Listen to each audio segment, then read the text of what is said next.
I'd just like to thank you for giving me a few moments to speak today and to address you all.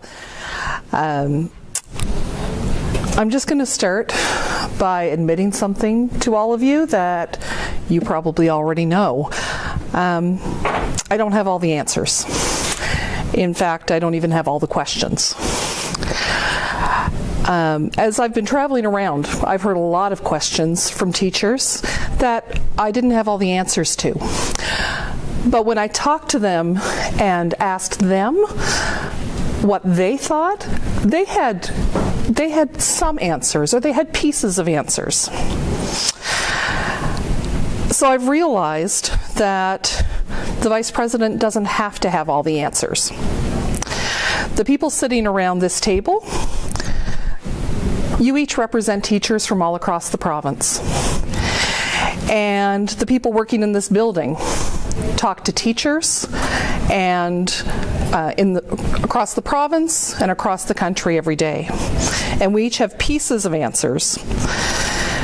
And when we come together as a whole group, we find answers that meet the needs of the majority in our province. When I was growing up, my father taught me to never be afraid to learn from somebody who knows more than me. And I think that's a lesson I've learned well. I'm someone who listens. I take what I've learned. I take what I hear from other people. I process and then move forward.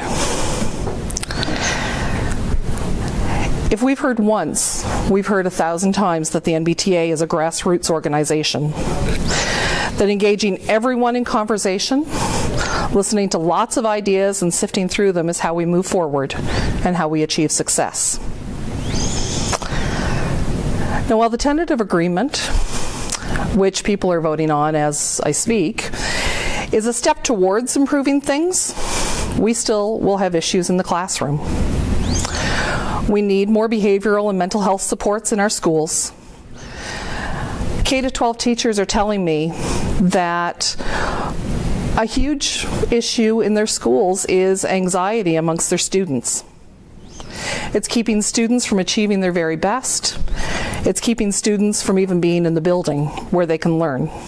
And teachers feel ill-equipped to deal with these issues and are therefore frustrated because they can't move their students ahead, either academically or socially.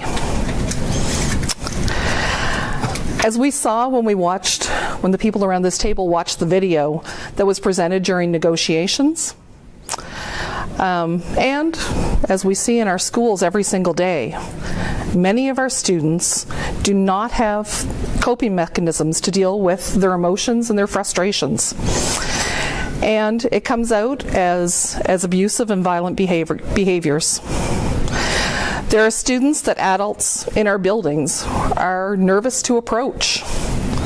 How much more so are the students in our building feeling on edge? If fight or flight is engaged in students on a constant basis, they can't learn the way they should. And our employer needs to understand that our working conditions are our students' learning conditions. And if we are having trouble teaching in an environment, our students are having an even harder time learning in that environment. Each of the pictures that we saw in that video didn't just represent a teacher, they represented students watching, worrying, and wondering what would happen next.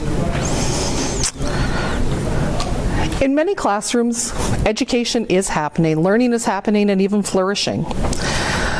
But even in those classrooms, there are still teachers going home at the end of the day wondering, did I even get a chance to talk to Jane or John today?